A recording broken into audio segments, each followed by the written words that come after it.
Welcome, everybody. This is the Trader Circle, January 12th, 2025.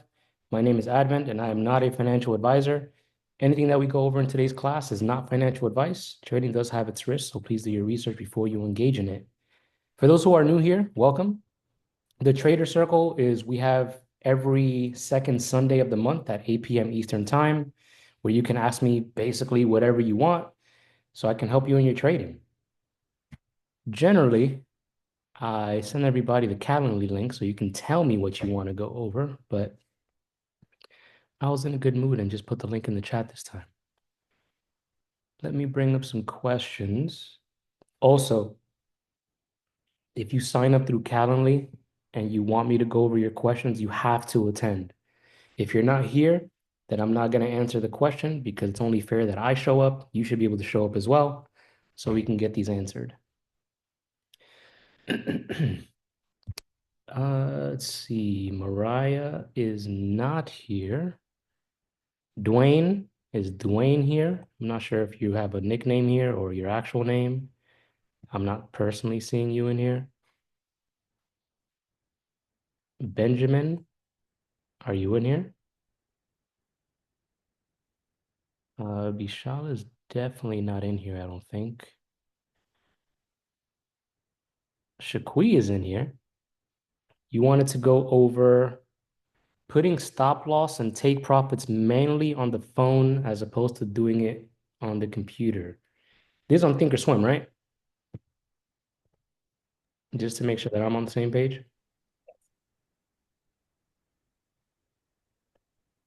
Can you hear me? I can hear you now. Okay. Yes. It's on this one. All right, let me get my phone connected.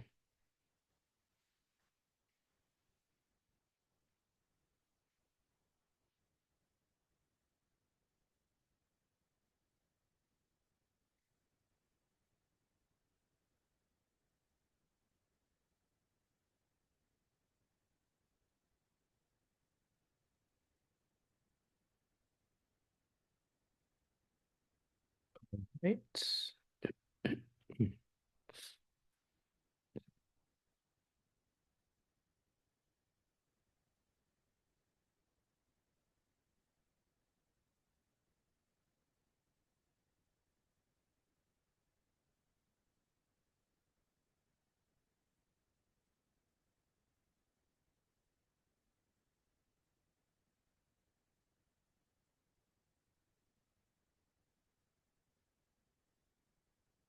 Can you guys see my screen? Yes. Yes. Sweet. All right, so when you're on the phone, you're just gonna hit trade on the bottom when you're like on your portfolio. And then once you hit trade, let me move this over so I can see the chat. Welcome, strategic or strategic. So once you are in the quick trade section, I'm assuming you're trading options. Let me break my annotations up. You're going to just click on the options chain if you quickly want to get into the options. And then once we're here, we're going to go, it should already be on the options tab. It's because you clicked on options right away. And let's just say for the sake of the conversation, we want to do the same week expiration. So just click on that to expand it. And we're just going to look for the strike price, what we're trying to do. So let's say for the sake of the conversation, if we're doing calls, just going to click on that box where you can click anywhere in here and it'll bring up the calls. And then once you're here, you're pretty much just going to tell the system what you want to do. If you want to do a limit order, or if you don't, click on that this little area right here. And then just change to whatever market or whatever order type you want, either stop, trail, stop limit, so on and so forth. And then once you do that, you're just going to go into review. It's going to let you know how much it's going to be using, your fees, all that other stuff, and then just hit send. What you can also do is if you want to say, so what I do where it says save, if I have two different levels for calls or puts, I would save the call option that I want to choose, and then I'll save the put option that I want to choose. So when I go into my order screen, I can just click on the specific option that I want to do instead of going back into the screen manually every single time to get the puts or calls. I'm just ready to go and prepared. And then that's pretty much it. And then for the stop loss, let's say you're already in the trade. Let's say for the sake of the conversation that you're in the trade, you can make sure that it's set to sell. So just click on that and buy to sell. Let's say for the sake of the conversation, if I get into this option at 1.00 and the price right now is 1.35, just make sure you're on the stop, review it, and then just send the order. And now you have your stop loss set up there. Does that make sense? So yes, I do it like that right now, but I think what I was asking was like, you know how Thinkorswim you can put it in already in like a bracket? Like a conditional order. Yes. So Yeah. pretty much the same thing. What I usually do is do market. You're gonna click on conditions and you're gonna set up the market condition that you want. You can do custom time or different things. I just do market condition. And then you're gonna add condition. It's gonna bring up this screen. And you're pretty much gonna tell the system what you want. So I have it to mark. Mark is essentially the current price of the stock when it hits that price. So let's say for the sake of the conversation that I want the system to buy calls automatically when Baba hits the price of 100. So if it hits 100 or above that, it's automatically going to get me in to this trade. And then I could hit review and send it over. Or if I want to do a bracket order instead, what I'm going to do is hit more down here and then create advanced order. And then from here, if you have a cash account, you can't do what I'm about to do. You need a margin account because for whatever reason, the system thinks that you're trying to open up a sell and a short at the same time, which doesn't make any sense to me because it's order cancels order. But you know, so let's say I want to do a take profit at the same time, and let's just say I'm gonna do market as well. And instead of one thing to note, when you bring up the advanced order, it's going to keep the same conditions as before. So you need to make sure that you edit that. So click on the condition, and let's just say my target price is going to be 103. So now I have a sell order for once Baba hits 103, which can be one of my targets. We're going to go back to, we're going to hit done. So this is our take profit is already done. Now for our stop loss order, this circle over here, same thing, market or limit, whatever you want to do. I just do market. Let's just say that my stop loss is 98. So I'll do at or below 98. Done. And then here's my order. So if Baba breaks, actually, let's hit review. It's going to show everything here. So these are the conditions for order one, which is this order right over here.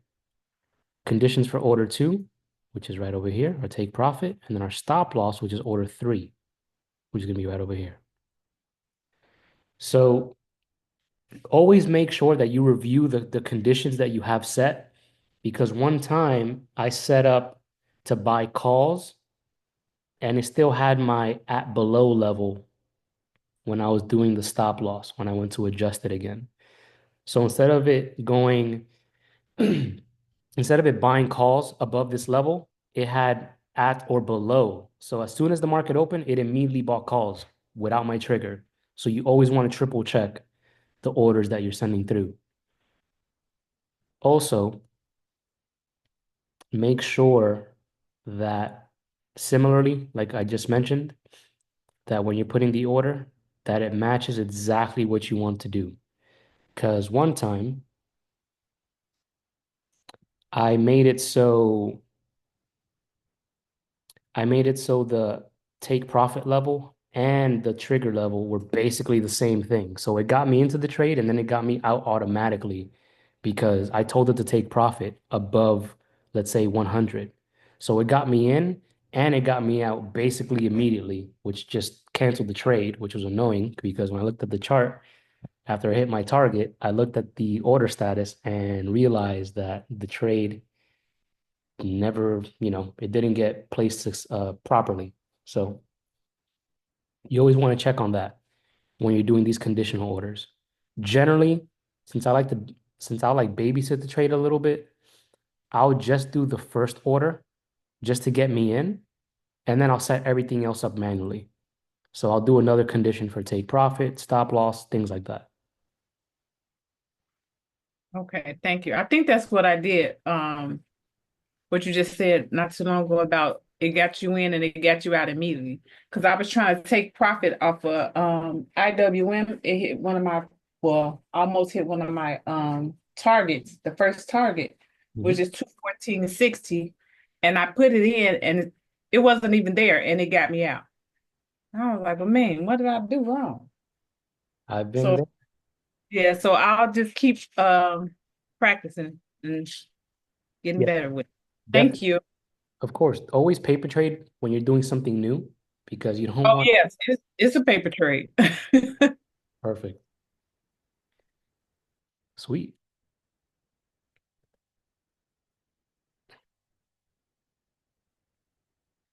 All right, what else we got in the questionnaire? You guys can put questions in the chat. So whatever you guys want to go over, put it in the chat. Can you show how to do a trail stop on Robinhood? First of all, ill Robinhood. I don't use that. And no, because like I said, I haven't used Robinhood in 3 years. For those who use Robinhood, I heard that you can't place a stop loss. Please correct me if I'm wrong for options. Oh, there you go. As Bags mentioned, they don't even have a stop loss or trail stop, rather. So in my opinion, you might want to use a broker that actually allows you to have proper trades or to set up proper orders because with the amount of money that Robinhood makes and how long they've been around, it's unacceptable if they don't have trading stops. Just my opinion. If it works for you, hey, do what you got to do. Have you ever exercised an option contract and kept the shares? Negative. I have not because I'm just in it for the money for the contract, right? Unless it was a stock that I really wanted, sure, I'll consider it if I want to just own the shares long term. But I have not exercised the contract and kept the shares.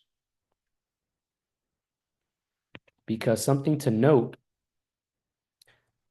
let's bring up the screen real quick so we can get some text. So let's just say for the sake of the conversation, account balance is 1,000 and you paid, let's say,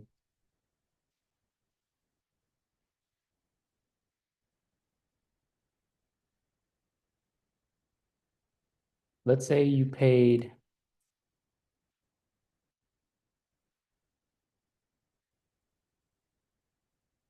let's say 2.00 or 200 for the contract. And let's say for the sake of the conversation, I don't know, let me just make something up. Let's say it was Chewy and you bought a 20 call. Now, let's say the price of the stock is in the money. So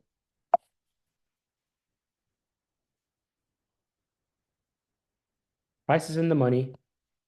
Current premium is, let's say, 4.0 or 400. So pretty much 100% gain. And then the stock price or current stock price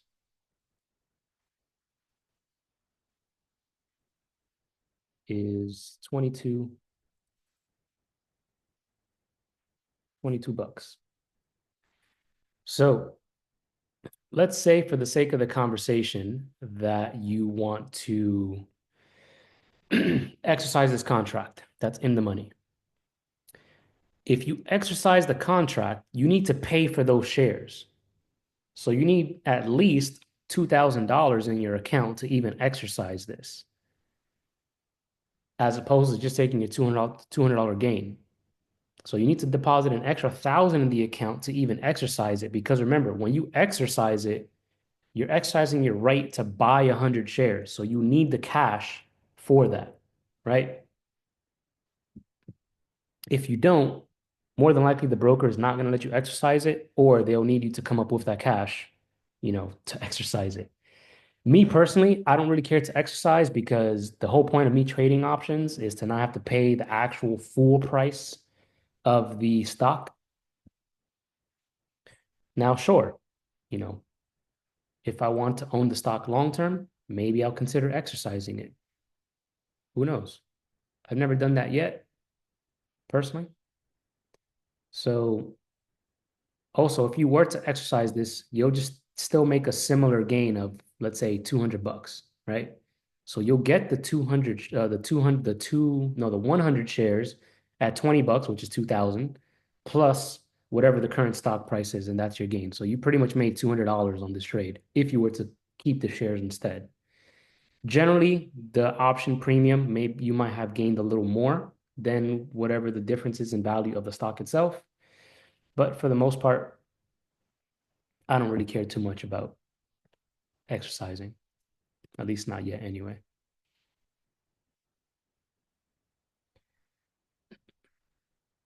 Can you show how to, can you show a trail stop for Thinkorswim?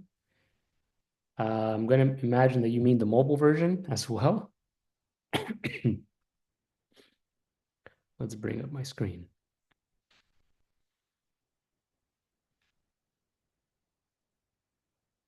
Hey, welcome, Ahmed. Trail stop, I've never used one on Thinkorswim, but pretty much similarly to what we were talking about earlier. Let's bring up my screen again.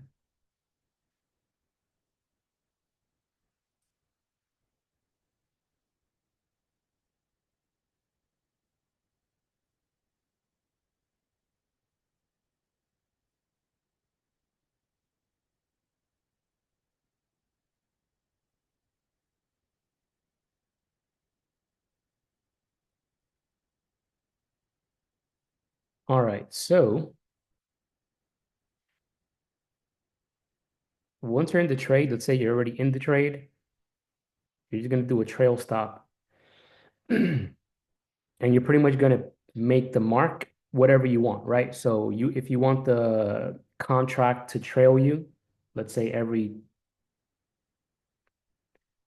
let's say every 40 or 30 bucks as it continues to go in your favor, and then just review and send it over. So if you wanted to keep on trailing and moving the stop up every $30 of premium, this is pretty much how you'll do it, as far as I know. I've only ever done this like once in demo.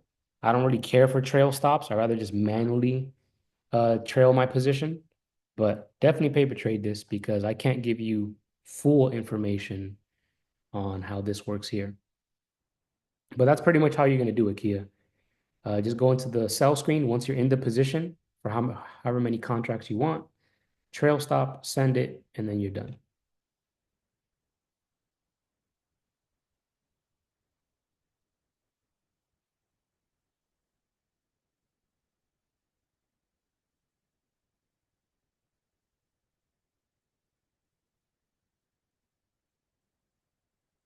Toast might be a good long-term buy and hold.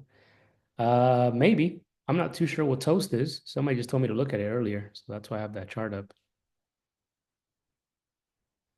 Did that make sense, Kia? How to place the trail stop?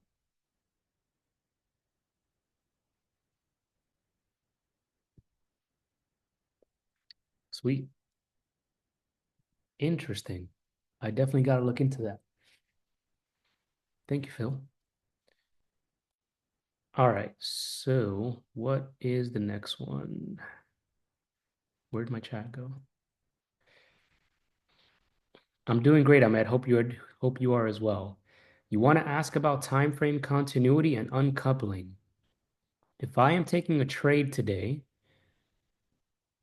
and the monthly time frames and quarterly time frames are still coupled, what are the higher time frames that I have to consider? So that depends, Ahmed. Are you day trading? Are you swing trading or what? If it's a swing trade, generally, I personally wouldn't like to get into a trade if more than one time frame above me is inside bar, just because I'd rather not get caught up in chop. Sure, maybe I'll put a starter position to just get in a little earlier, but that's very, very rare. Now, if I'm swing trading on the weekly, preferably I want the monthly or quarterly to be in my favor. The yearly, sure, I don't really care too much about the yearly because it takes an entire year to pan out. But generally, I want the quarterly or monthly to be in my favor if I'm swing trading for off the weekly time frame, unless I'm taking a broadening formation reversal, which we're pretty much going against time continuity to catch an early reversal as we go into the continuity that we're looking for. So if the weekly, let's say, is flipping bullish off of BF, then and the let's say the monthly and quarterly are red, we're getting in on the bullish move on the weekly, which will then in turn, if it does continue in our favor, will flip the month bullish and then the quarterly bullish, depending how strong the move is. If I'm But day trading, I don't care too much about what the weekly, monthly, and stuff are doing because I'm just day trading, right? I'm going to be in and out. If the weekly and monthly are in my favor for a day trade, hey, that's fantastic. But I personally don't care too much about it. but if the monthly and the quarterly are the same, because nowadays it's still coupled, what Yeah. I will do, I will consider two different time frames, or it should be one, consider both of them as a one. So right now, with the year pretty much opening, we're inside on the yearly, inside on the quarterly, inside, well, the monthly reverse to the downside for SPY. But in this case, technically, you wouldn't have full time frame continuity because while yes, it is red, it hasn't really triggered a direction, right? They're just all inside bar hanging out. Does that make sense? I'm just meaning that if I'm taking the weekly trade, I have to look to the monthly and the quarterly. The monthly and the quarterly would be the same because they are still coupled. They are Mm. the same candle. So I will look only for the monthly and the yearly, or what? Or I have to wait for the monthly to be uncoupled from the quarterly. That depends how long you want to wait and what the specific setup is. Now, for me, if you're taking a short, let's say off the weekly, I would want it to be off a specific key level, right? Like, let's say for the sake of the conversation right now on SPY, let's just say if I had a BF over here, and then let's say there was another BF somewhere over here. If I take this 3-2 down continuation off this 3 down reversal, I would take that trade because one, it's off a broadening formation. Would you share your screen? Oh, whoops, I completely forgot that I'm not showing my screen. It's okay. There we go. Can you see my screen? Yeah. Cool. So in this case, this is a trade that I would take off the weekly time frame because I want it off key levels, right? I don't want to just take a regular reversal or continuation in the middle of nowhere. Depending, of course, again, what the setup is. You really want to be taking the better setups. So in this case, if I take this 3-2 continuation off this broadening formation, I'm going to be aiming for these lows over here and this broadening formation right there. And let's just say there's another one down here. So if I get in on this off this BF reversal, I'm going to take some profit here at the BF level, the previous lows, this low, this BF as well, assuming price just continues going straight down and I have enough time on the contracts to hold it. Generally, if it's going to be a weekly contract, I want at least 30 to 45 days on it. because you don't want to get a 2-week contract and you only have 2 weeks for it to go in your favor, right? So you want to give yourself at least enough time. So you can, again, I don't really care too much if they're coupled, at least in this case right now, with the time frames, the quarterly and the yearly are together. The monthly is no longer coupled with them. If you do want to wait, you're more than welcome to, just to get a higher probability trade. Got it. Thanks, Anthony. Of course.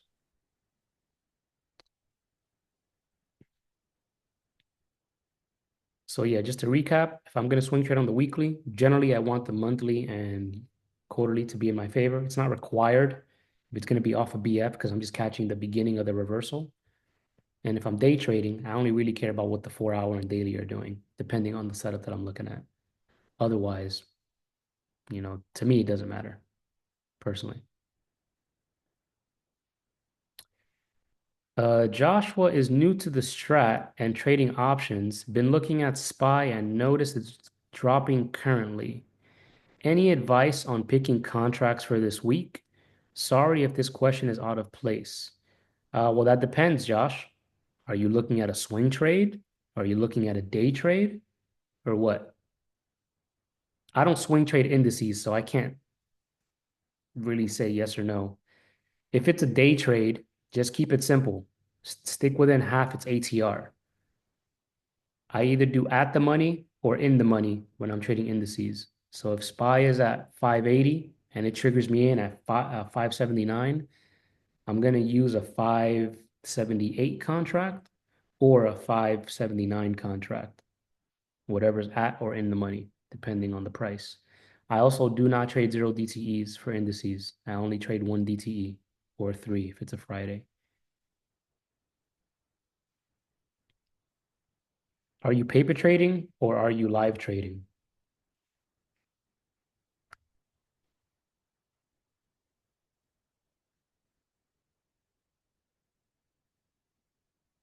You're live.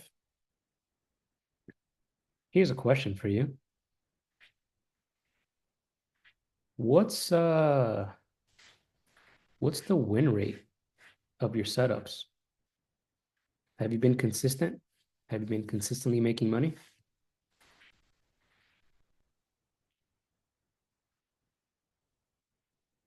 Like first trade in general with the strat or what specifically? So based on your back testing or have you been paper trading SPY or trading options with the strat?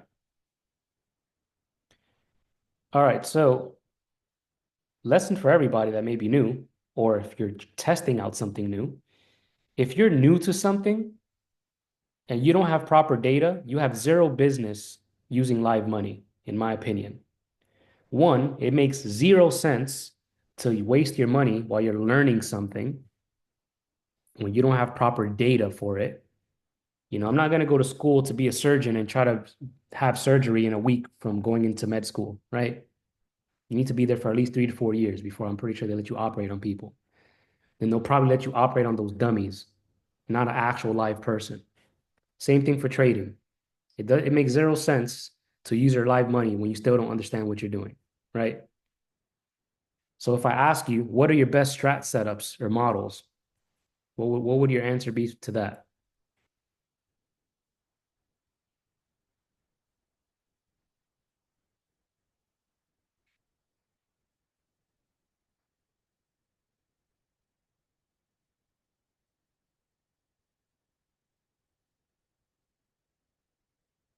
So the actionable signals in the 4-hour, what's the win rate on those specific setups?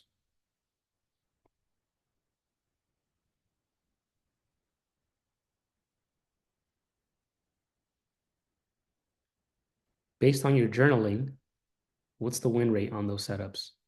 Actionable signals in the 4-hour when you have full time frame continuity.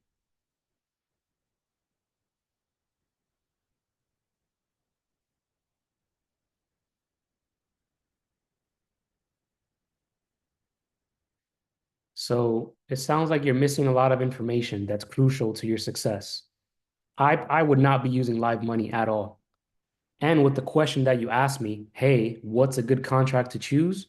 This is something that you should know if you're going to be live trading. So I don't think you're ready to live trade. I definitely would not use my real money, not until you have a solid understanding of what you're doing.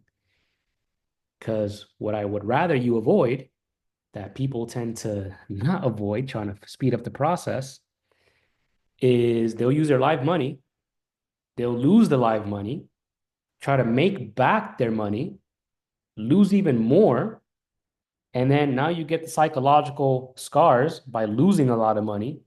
So now you need to work on the strategy and you need to work on correcting your bad habits and your psychology as opposed to just the strategy. And the psychological part takes a lot longer to get in order than the strategy.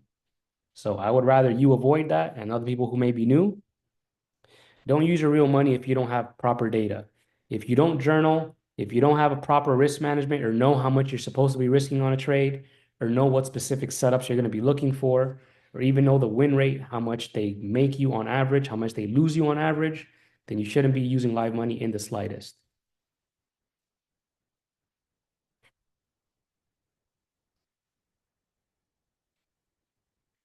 Yeah, Shaqui, I've been there myself, right? So you guys aren't the first. You're not going to be the last. I wasn't the first and I wasn't the last. This is common, right? Trading is a business at the end of the day, and we have to treat it as such. So if you don't have proper data, you shouldn't be doing anything, personally.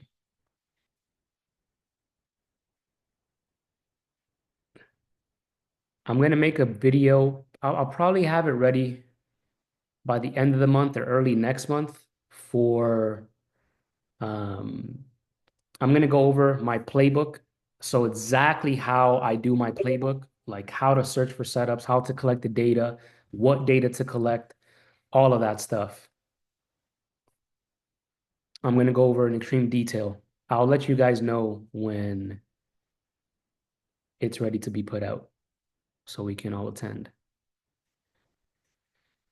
I know you don't, Jamal asked, I know you don't trade ES, but can we go over the levels you're looking at for longs and shorts for tomorrow? Possible or possibly levels for the week? I'm new to the strat. Generally, my levels for like day trading are on the 4 hour time frame. So pretty straightforward. Where's my mouse?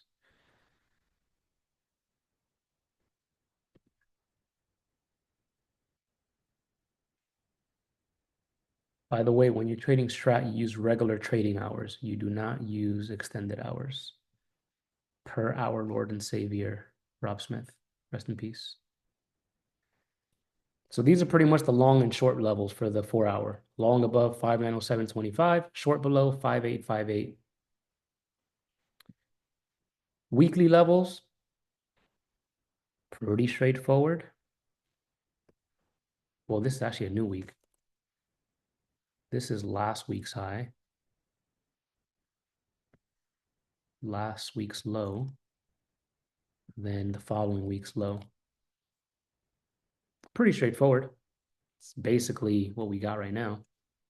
We are getting rejected off and closing below this BF. There might be other broadening formations here. I just haven't traded at ES and SPY in a really long time, so I haven't drawn these BFs probably like in a year. These are like yearly BFs or BFs that I drew like last year. I haven't drawn any new ones.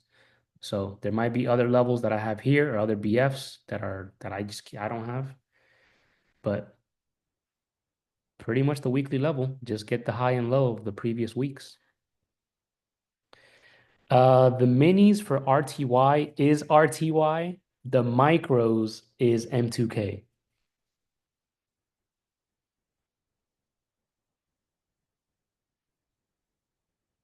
Hey, absolutely, Tia. This is how I actually before I go into that, Jamal, did that make sense for the levels?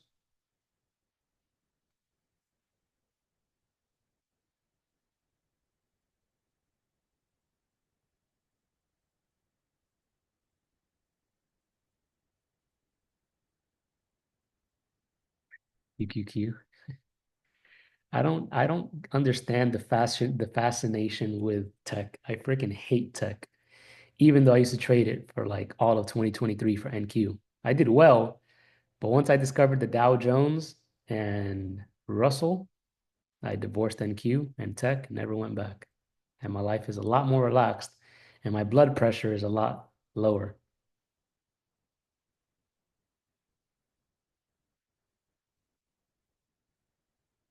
Do you still use Strat for futures? That's basically all I use for futures. I use fibs in a different way. I just can't talk about it because I'm sworn to secrecy by an NDA. Unless you guys want to pay for my lawyer fees, then I'll definitely tell you. But other than that, I trade the Strat for futures. You just have to be very, very, very picky on your setups.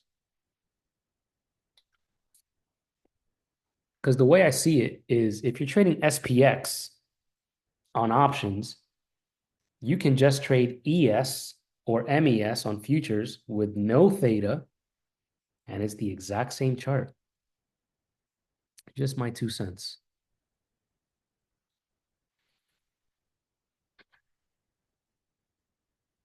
Yeah, Sam, those psychological scars and then all the things you need to work on to move past that definitely takes a while. It took me about 6 months and help from Randy Howell when I worked with him and took his group class, which was fantastic.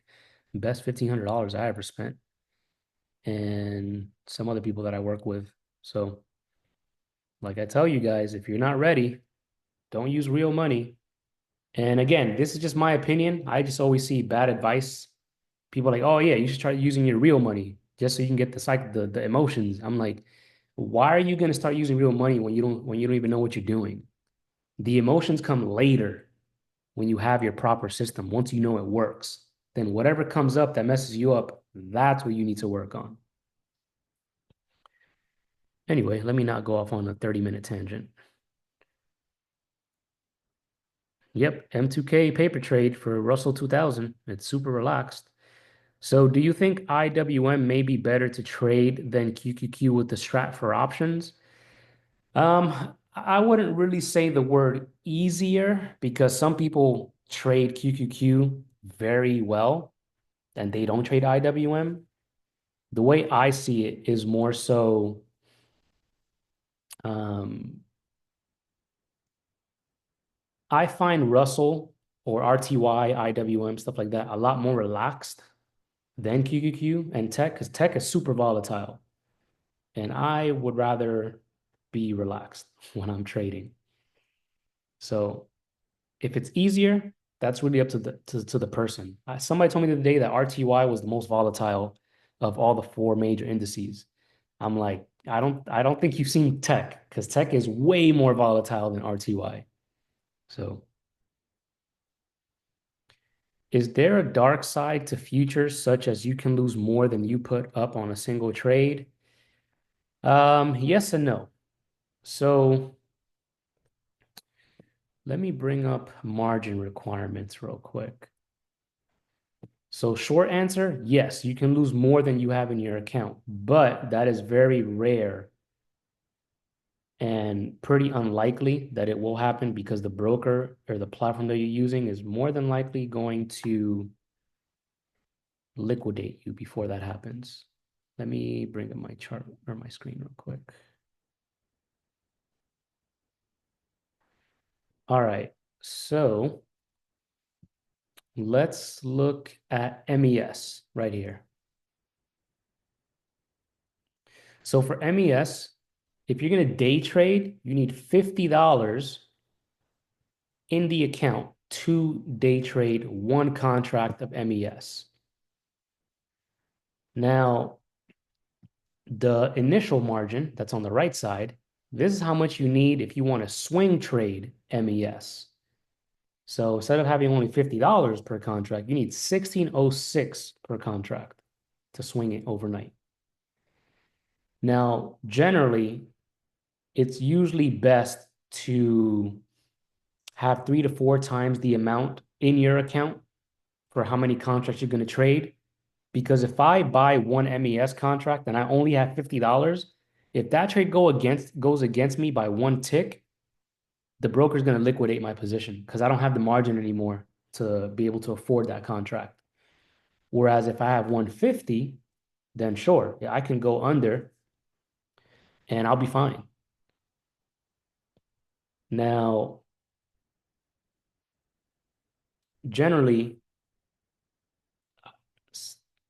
what broker do you use? I'll answer that in a bit, Mario. But generally, it's very, very, very unlikely that your broker will not liquidate your position because if let's say you get in this trade for the sake of the conversation and you go from a positive 100 in your account to negative 200. You owe that to the broker now. You got to pay them $200 just to be at zero. But again, it's very unlikely because they're going to liquidate you because if you owe them and you don't pay, that's a problem for them. And one thing that you'll notice if you have Tradeovate, I think they sent an email last week for I think the news that came out on Wednesday or Thursday. They said, "Hey, we're temporarily raising the margin required times 4 for the news." So if it was $50, you actually needed 200 per contract. And the broker could do this whenever they want. Generally, during times of volatility, they'll up the margin requirements because people like to gamble. And again, if the person's account goes bust and gets negative, that's on them if they don't pay that. So go off, we need it. So yeah, Phil, there's a dark side to trading futures. But to me, it's irrelevant because the same thing for options, right? If I short sell a contract, my losses are infinite, depending what direction you're trading. But if you have a stop loss, it doesn't matter. When you day trade ES, do you use the extended hours and trade only during regular hours, or you basically use regular hours only? Great question, Ahmed. So this is how my charts look. I have the 5-minute, 15-minute regular hours, 30-minute, and 1 hour extended hours because I look for specific setups on regular hours and also specific setups on extended hours. It's not necessarily that I'm looking to trade just to trade on extended or regular hours. My specific setups are for specific trading hours. Like the kid in play that you'll see in the playbook section of the material, that I only look for on the 1 hour time frame on extended hours. Sure, I'll look for it like on regular trading hours on the 15-minute or the 5-minute if it prints, but generally I'm only looking for that on the 1 hour with extended hours on. What broker do I use? I use Robinhood, but it doesn't interact with TradingView, so it doesn't work well for me. So you can use Tradeovate. Tradeovate is super good. What I'll usually do is when I'm trading, I'll have my screen like this. Tradeovate is over here on the right side, and my charts are on the left. So I can execute the trades really quickly on Tradeovate, and I can just look at it on the chart over here. So for example, let me stop sharing so you don't see my login. Let me bring this up real quick.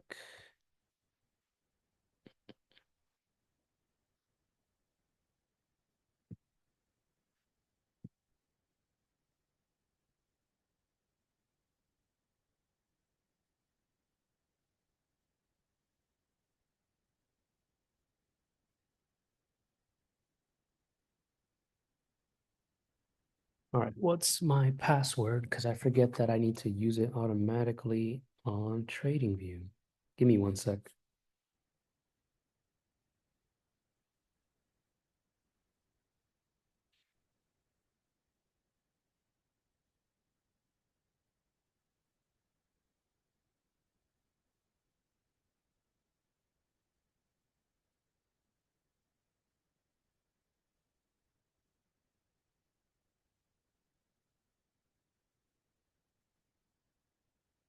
That's an annoying password, but always gotta have security.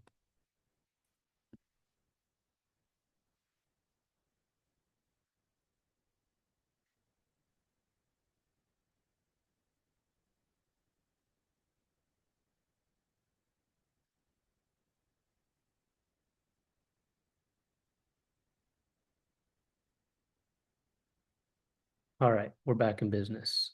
So this is pretty much how I trade. I'll have my charts up on the left side, and then I only use Tradeovate to execute my trades because I want to make life simple.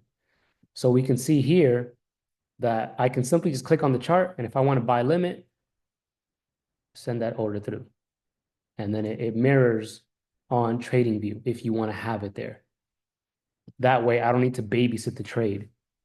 And if I want to quickly adjust the order, I can just go on trader rate, move the take profit or the stop loss down, depending whatever it is, and it does it instantaneously on TradingView. So it's just mirroring your trade. On TradingView, what I don't like is that we can see if I want to move my take profit or stop loss, it brings up this, and then I have to modify the order. It takes too much time. Also, you can't modify it if you place a trade on Tradeovate. You can only modify it if you place a trade directly on TradingView. So I just find Tradeovate into TradingView more efficient because it's just so easy and it's super simple and super quick to place the trade and move things over. Hey, quick question about that. Does it automatically transfer over, or do you have to like do something in there to for it to transfer over like that? So you have to pay $10 a month to connect Tradeovate to TradingView. Mm-hmm. You don't need to pay for data on TradingView if you're paying for data on Tradeovate because it just takes whatever subscription you're using from Tradeovate. All right, thank you. Of course, it's about like $17 to $22 a month. I have the bundle, so I pay like $21, $23 a month for data and to connect to TradingView. All right. And Tia, yes, you need to pay for data to trade futures. Futures is pay to play. They're not going to give that one up for free. But again, if you just pay for data, it's like $12 a month or even $7 a month if you're just trading ES. I think actually like $5 for CME, which brings ES in it. So $5 a month is nothing. That's just, part of the business expense. Tia, you mentioned that you're still confused. What are you confused about specifically? Oh, there we go. You paid for it, but for some reason it wasn't working. Um, yeah, make sure when you go into your application settings in the subscription area that you're paying for the data. Because I know they give you like a month for free or something like that. Yeah, no Greeks is worth the $5 a month. 100%. Who would you recommend for prop firm for futures? I personally love Top Step. They are the easiest prop firm to pass of all time. There's no trailing drawdown. There's only an end of day drawdown that gets calculated whatever your balance is then, which I absolutely love. I still have my Apex funded account that I still trade on. I just mainly focus on Top Step just because the platform is basically just TradingView. Let me log in real quick.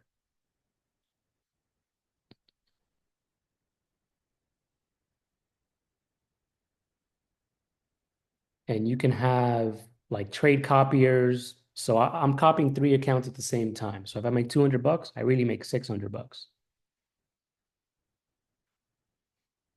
which is absolutely amazing and makes life really, really easy.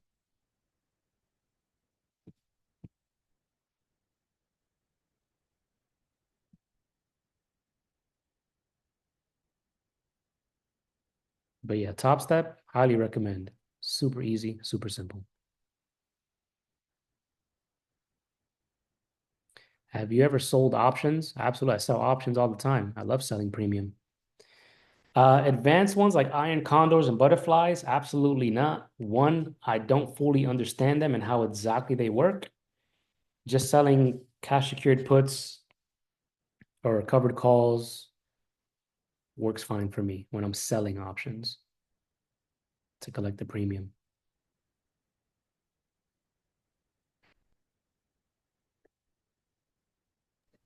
And just a quick question, real quick. You need to actually own shares in order to sell options? Yes or no? If you're using margin and depending on your options level, they'll let you open up naked shorts for options. Just be mindful that that could be a little risky because our losses are infinite. Now, if you're doing a covered call, you need 100 shares to be able to open that position. As the name suggests, a covered call, you're covering the shares. A cash secured put is pretty much the opposite. Instead of having shares as collateral, you have cash as collateral. So if I have, let's say, if I'm selling a $10 strike price of whatever stock, I have $1,000 that I'm putting as collateral because opposite from when you're buying a call and you want to exercise the contract, if I'm selling a contract and I get assigned, then I have to pay up for whatever it is, right? If I have a covered call and I get assigned, if the buyer exercises, I have to give away my 100 shares as collateral. And for cash secured puts, I need to buy the shares. So I need to have that amount in the account to be able to afford it. So if I sell a $10 strike price and I get assigned, I need to buy 100 shares, which is what the $1,000 there for. I usually enjoy selling premium when the IV is super juiced, like for, I didn't pay for the right thing. Yeah, CME group or CME bundle, that definitely works. Tia? Yeah, so I think the last time I've been selling premium here and there, but the last one that I sold that was really nice was DJT, the Trump stock. The IV was like 400%. So a contract that was like, I think the price was at like $34 on the stock, something like that, or like 31. I sold a 20 put that was like $600, like $400 to $600. Super out the money. But because the IV was so high, it was juicing up the premium price. So I collected all of that. And the next day, the stock price pumped, which is fantastic. So not only did the IV get killed, the stock price went up as well. So I collected all that premium and it expired worthless. And it was the same week expiration, which was nice. But of course, a little more advanced stuff. You always want to paper trade when you're selling things.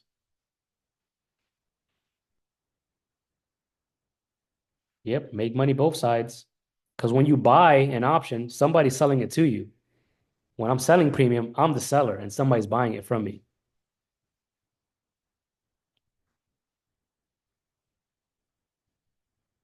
Cool. What other question do you guys have? You guys can come off mute as well if you just want to talk instead of just type. That's perfectly fine.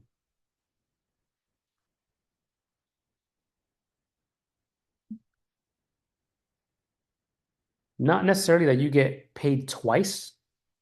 If it expires worthless, you get the full premium. Because if I sell, let's say a contract worth 3.00 or 300, they give me the $300 up front. I have the $300 in my account to do whatever I want, to buy something else if I wanted. Now, let's say if I buy the contract back at 150, I'm giving back $150 because I only realized $150 on that trade. Now, if it expires worthless, I keep the entire premium. So when you're selling premium, the most you can make is 100% gain because it's capping your gain.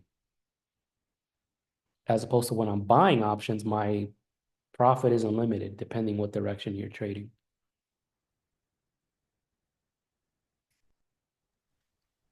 Hey, Evan, I got a question. Of course. So when trading futures, because like I said, when we had our last meeting, I was saying I was thinking about probably going in ahead and getting started trading futures. So I know you said you do use strat with futures. What else would you recommend? As far as like maybe like your monthly, any other things you would recommend from options to transfer over to trading futures? Like other What things, strategies into, or what other things that you leave off of chart? Personally trading options. so you sound a little like far away and muffled, but I think I understood. You mentioned that what would I recommend besides like the strat that can help trade futures? Yes, like your daily, weekly, monthly levels. Like, what stuff would you keep, and what stuff would you not include with trading futures? Oh, I just day trade futures, so I only really care on what the daily and the 4 hour is doing when I'm day trading. I know other people would like mark off the weekly levels as like targets and stuff like that. But ultimately, it's really what works best for you, right? Like for me, as you can see, exactly how you see my chart, that's how I trade. I don't use volume, I don't use none of that. And depending on the setups that I take, let's bring this back up so we can see it together. So one more thing before you continue on to, would you say you like continuations better or reversals better with futures? That depends on the setup. I have continuation setups and I have reversal setups, Fibonacci setups, and ICT setups. Okay, cool. I only have Appreciate it. one ICT setup, which is breaker blocks. I don't teach ICT. I don't understand it fully. I just know what a breaker block looks like. But if you were to tell me, hey, can you explain a breaker block? I definitely cannot. I just know what it looks like. I've always been like a visual learner when it comes to trading. So, and being transparent, I didn't really care to go over ICT, not ICT Curry, but like the actual ICT dude, going over all those years of mentorship that he has on YouTube, just because I just don't care for it. And what I do already works. But breaker block is definitely a money printer. So I added that one in after I got some pointers from Omari and some of the other people in the futures channel. That's pretty much the only ICT setup that I take.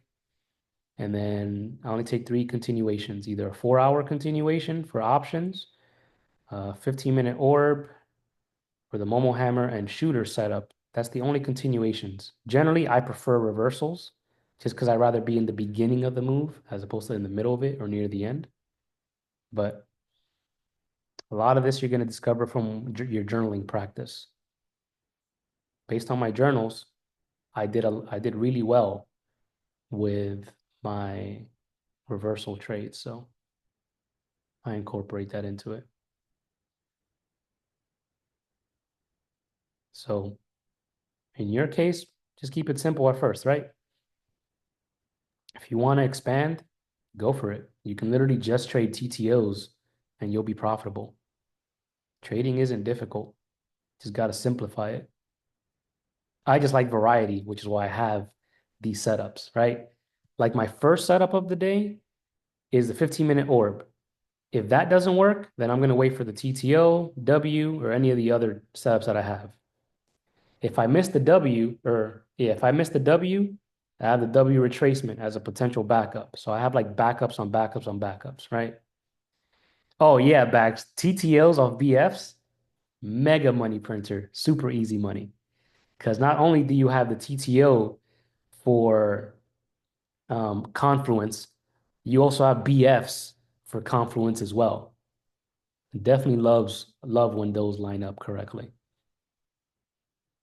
And then, as you guys can see, in parentheses, I have the specific time frames that I look for these setups on. I'm not on the 1 minute or, the 10 minute or the 5 minute for specific setups. Again, I like to keep it simple. These are the specific time frames that I look for these setups on. I don't want to be all over the place when I'm trading. People said the strat doesn't work for futures, only ICT. I'm glad you confirmed it actually does. It's more so the way people the way people what's the word I'm trying to find? The way people approach futures with the strat, right? Let me bring the chart back up so I can show you an example. Let's say you're trading NQ, and let's say on ES rather.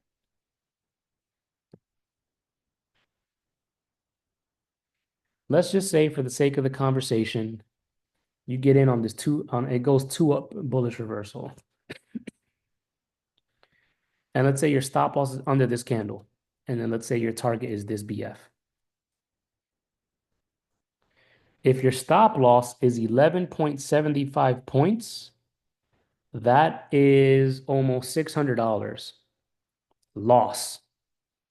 That's not a setup that I'm going to be taking on ES. right? If I really want to take that setup, maybe I might want to use MES.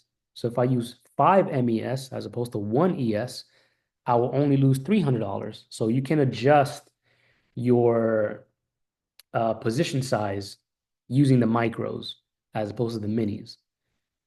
Now, what people tend to do coming from the strat, this might just be $1 on options, right? I'll take a delta against me, right? Let's say it's 30, like the delta's $30. If it goes against me by $1 on option, I can stomach a $30 loss per contract. For futures, this is almost $600 loss per contract. I'm probably not going to stomach two of those personally. So you can use micros to adjust the setup that you're looking at if you're so inclined to take it. So something to note.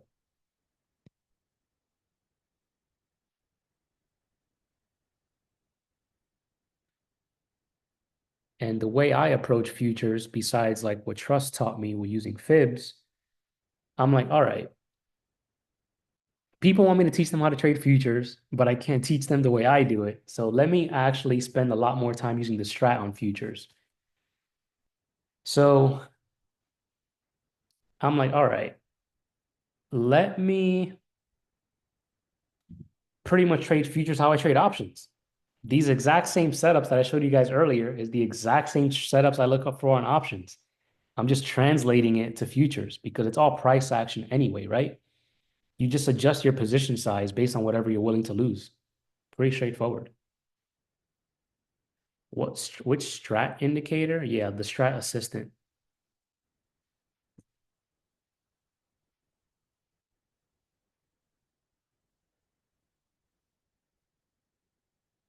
Did that make sense, JR, about strat and futures?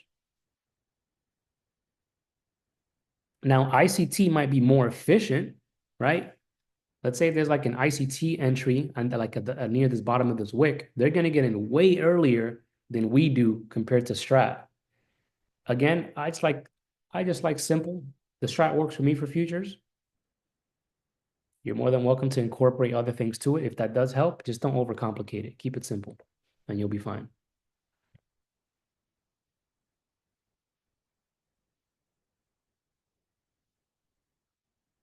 Cool. What other questions do you guys have? We'll keep going for another 10, 15 minutes since we're over time, but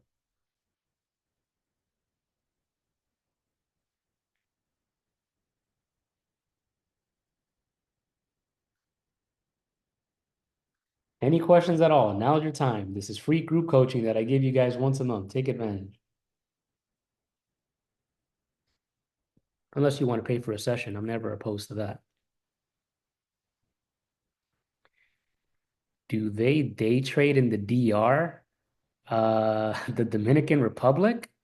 Is that what you mean by DR? I'm sure they do. I don't live in DR, but I know some traders who live over there and trade. Pardon me, I'm a little nosy, bro. I thought you were from the Dominican Republic. So that's what made me ask. Yeah, I'm Dominican and I was raised over there, but I live in Florida. I used to live in New York and then I moved down here. Yeah, I know where you live. I know where you live. I'm gonna see you later. I can see you talking to us on Zoom. Oh man, pure jokes. What dates are the sessions so I can wait, hold on. What dates are the sessions so I can put it on my calendar? I'll do you one even better. Let's bring this up. This specific link in the chat is how you sign up for every single one of these trader circles. It's the second Sunday at 8 p.m. every month. Second Sunday, 8 p.m. Eastern. On the third Sunday is the Let's Learn with Advent series, which is basically the same thing as this, but I have it live on YouTube for the other groups that I support that pay me for their members. So you guys can also join me on live on YouTube, which is basically just this and asking me questions, which will be next Sunday. I think it's at 7 p.m. I think it might be 7 p.m. that I switched it to. I'll let you guys know. Anyway, so basically with the link that I just gave you, keep that link because it's the exact same link every single time. So the way it works is the second Sunday of the month is the only month that it's going to be, that's going to allow you to book, right? Since we're already past this, you can't sign up for it because we're here right now. Now for February, and you can book in advance, so you get the link in your email. So let's say if you want to sign up for February, 8 p.m. next, put your name, email, and what you want to go over. That way, when we hop on, I know what people want to go over, so I'm better prepared to answer the questions. And I think I have it where you can do it all the way up to like December or November of this year. Until July, actually. I got to add the other dates. So you can pretty much schedule up to June right now if you wanted. And I think I have it so you can you can send a text message to yourself to get reminded in case you forget.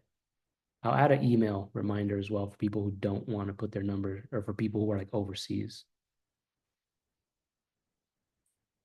But yeah, every second Sunday at 8 p.m. Also, something to note. If you never used Calendly before,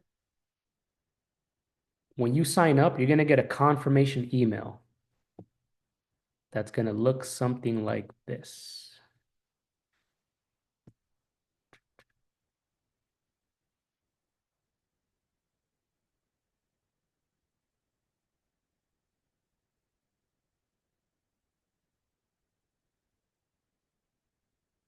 Let me see if I can find one for you guys and hide some information so they stay anonymous.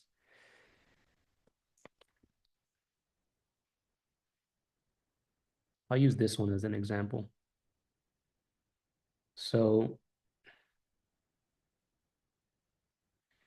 let's share my whole screen again.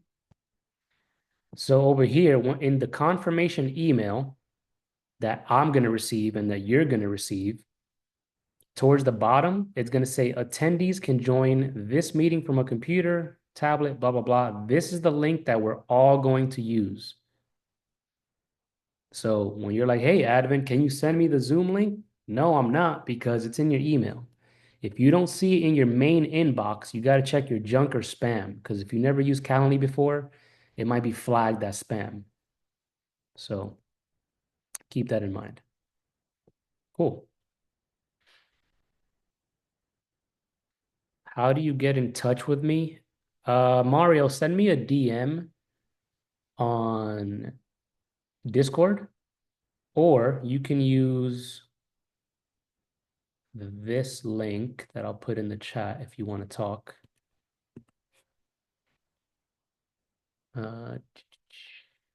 So discovery call, you can talk to me for 30 minutes. We can see exactly what you need help with, and I'll help you out. So you can use that link that I put in the chat if you need help in your trading or your life, since I'm also a life coach. So if price gaps up or below my level and a TTO doesn't happen, do you wait for an actionable signal or a reversal if the TTO doesn't happen? Fantastic question, Kia. This is an answer that you should know, but since we're turning a new leaf, I will answer it again.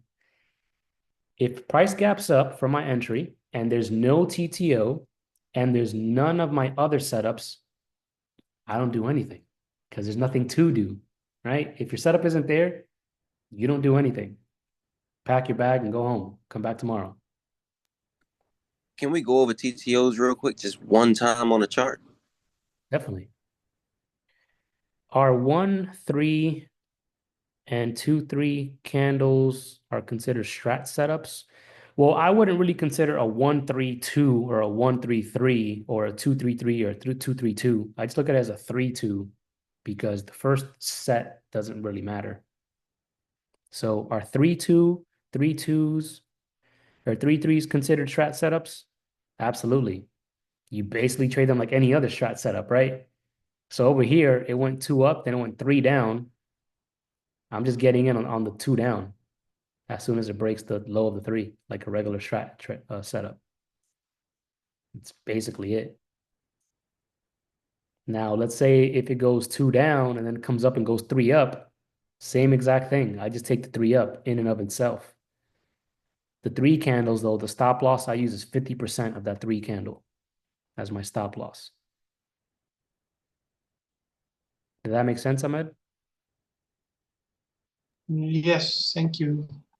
Sweet. So let's say this 3 candle here, if I took this in and of itself and I was short right here, and then you can always get your fib tool out to get the exact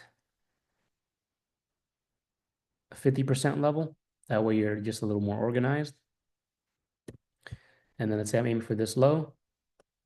This is pretty much my stop loss that I'll use for a 3 candle. Because if it comes back to entry and it goes back to the center, it's probably going to be a failed trade to begin with. And I'd rather get out sooner than later. Or if you want to do the brown method, where if it comes back to your entry, you just get out immediately because it's no longer in force. So basically, it's 3-2 continuation. Pretty much, yeah. In this, Cool. like I mentioned, I don't really care for continuation trades. This one I would take though, because one, so this setup right here is like 3 different trades in one. Can anyone tell me what this right here is? What's inside of this box? What strat setup or model is that? That cat bounce. TTO. Correct, to the both of you. Dead cat bounce is basically a TTO that we know it as in the strat. 100%. Great job, David Shqui. So this trade I would take no questions asked because one, trend is bearish, as we can see, we're trending down. 2, we're rejecting off of this broader information. And you can take the 3 in and of itself to get you in on the TTO to the downside and the broader information reversal. So you have several levels of confluence for this trade. To me, this will be super high probability because not only do I just have a bearish TTO, I also have the broader information to give me even more confluence for the trade. So, yeah. Well, yeah, Phil, if this 2 candle closes inside of a 3, it's a failed 2 down or a failed 2 up, right? Trade is probably going to reverse on you. You want it to keep on heading down or heading up in the direction that it triggered. Yeah, if you want to add ICT for extra confluence as well, it rejected off of these fair value gaps like this, right? Or if you want to be even more advanced, it rejected off the 50 fib on the bounce back up. I don't really like to catch the short on the 50 fib because you're front running the move. It's not confirmed yet if it's going to reverse or not. So it might be a little risky, potentially. So TTOs, besides this one that I just mentioned, let's go on the 5 minutes, see if we could find a clean one. Ooh, this one's nice. Man, I haven't seen a TTO, a bearish one like this in a while. So I'll use the line chart just to make it easy. The shape that you're going to be looking for a bullish TTO is this. Big move up, pull back, keep on going up. Bags, what was the ticker that you put in the active options that you're looking at for this week? What was the ticker? Citigroup.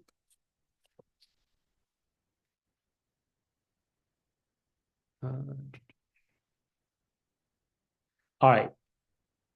Citigroup on the weekly time frame pretty much completed its TTO, the bullish one. Bullish TTO, you're just looking for this. Big move up, pull back, reversal in the direction of the trend. Bearish one, pretty much in reverse. Push down, comes back up, keeps on heading down, makes lowercase h. And as the name suggests, it forms a triangle, and then they're out of here in Rob's lovely words. So here with Citigroup on the weekly time frame, came up, came back down, formed the base of the triangle, and then reversed to the upside. As soon as this inside bar is broken, I'm getting in, and if it's a valid TTO, it's gonna break this high, which it did here. Got you. Thank you. Mhm. So something to keep in mind. And then right here on the 4 hour, we have a TTO, not the cleanest one, but TTO nonetheless, which is pulling back. Maybe we keep on heading higher. We'll see what the market wants to give. So you don't have to wait for the break of the tip of the triangle to enter. If you find a strat setup, that'll send you to the tip of that triangle. As long as, probability is on your side, it should break that high is basically what you're saying, so you can get an earlier entry. If you get in when this breaks, you're too late. The TTO is already completed. Okay. RTY may be doing one on the 5 minute at the moment. Let's check it out.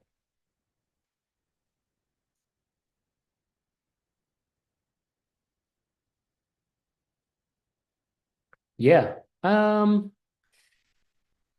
You were correct that it was.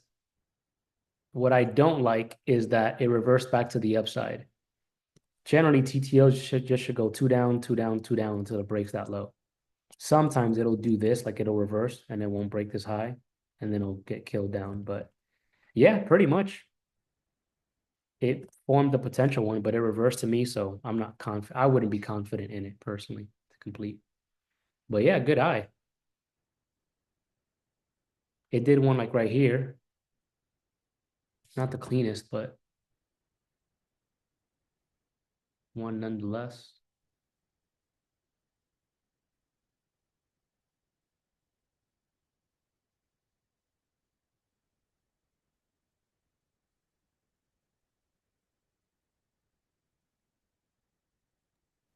Hey, one more quick question. Mhm. So I know Carbon had the cat. I know he put that 30-minute orb out for us, like on the indices, and then also you could use it on the futures and everything else. But I heard you say like a 15-minute. So do you use a 15-minute at that same time, or is that just your 15-minute orb just in general for like options? I do it on both futures and options. I know Ace does it on the 30-minute. I just don't want to wait 30 minutes. And I got it down packed to the point where I have specific criteria that needs to be met before I even take it. I think he just takes the initial break. I wait for the retest on the 15-minute. Only for options, I take the initial break on the 15-minute, depending how the first 15-minute candle looks. Okay. If you look at last week's chart and chill, I pretty much spent like 30 minutes going over it, the way I take it. If you have it. No, I had asked you, you know what I'm saying? 'Cause this Sam, I'm the one who asked you to do it. Then I had messed around and I didn't know Cunning K had put it in that other part. I thought he was gonna put it in the regular chat. So I had missed like the first little bit because I was waiting on the link to drop. But I'm gonna watch it over though. Yeah, the one from last week, the first like 20 minutes when I'm talking, I Yeah. pretty much go over the orb. For the class itself, I think the first week of February, 100K is going to have it with Ace, and then me, Brown, and 100K are going to have another class in February. I don't know the exact date, but we'll keep you guys in the loop when we do have a better idea. Okay, for sure. Appreciate it, brother. Of course. All right. Almost an hour and a half. Before we wrap up, thank you guys for your questions as always. Appreciate you guys for coming out. What was everybody's biggest takeaway from today's session? What was the biggest thing that you learned in today's class? You can put it in the chat. You can come off mute, whatever you like.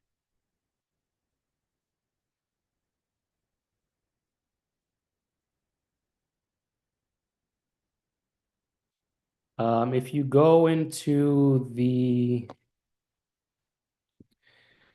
is my whole screen being shared?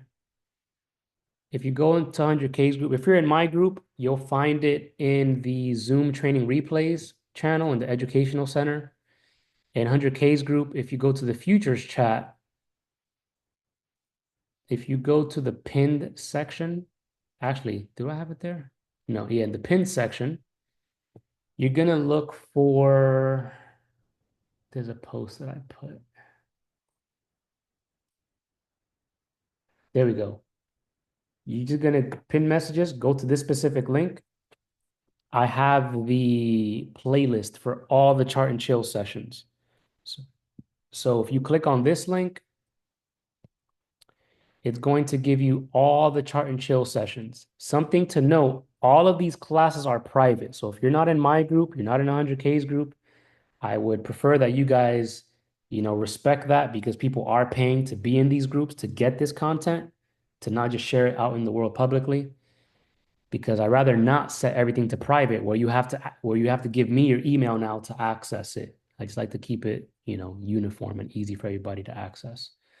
So you can look at all the chart and chill sessions that we've had. We have this every Saturday at 11 a.m. Eastern time. It kind of just goes as long as it goes.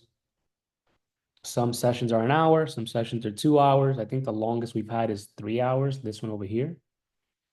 Sometimes it's shorter if I get booked, but I have an hour and a half not on my schedule just for this, so we can dedicate that time to it. And if nobody books me during that first piece of the day, then we do it for longer. One thing to note, the chart and chill session is not a come and get free group coaching. I'm just hosting it just because I have the Zoom. This is where everybody comes and shares. I share how my week went, people share how their week went, and we'll give you feedback and stuff like that, right? So this is not, hey, let me get free group coaching. It's not a class. It's just, as the name suggests, we're charting and hanging out and talking. But yeah, look at the one. Do I even have this? I might need to sort this. There we go. Add new videos on the top. That way, when you guys access it, it'll be uniform. So yeah, I think it's January 4th. I think that's the one where I go over the first 20 minutes of the orb. Let's see. Oh yeah, definitely. This is the orb one, January 4th, that session. So check that out. Of course, Ahmed. And remember, message me with any questions you have. JR, great insight on futures since you only trade options. Yeah. So if I didn't learn options, I would only be trading futures. I just still trade options because I learned that first and then I learned futures. So I do both because I can swing trade options. I don't really care to swing trade futures personally. But yeah, I do love me the no theta.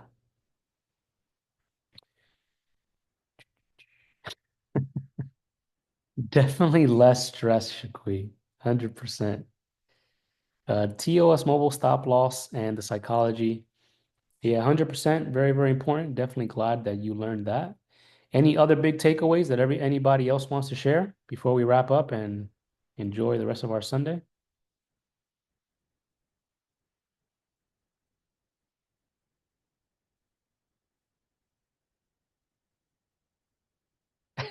That they trade. That they trade in the DR. They definitely do.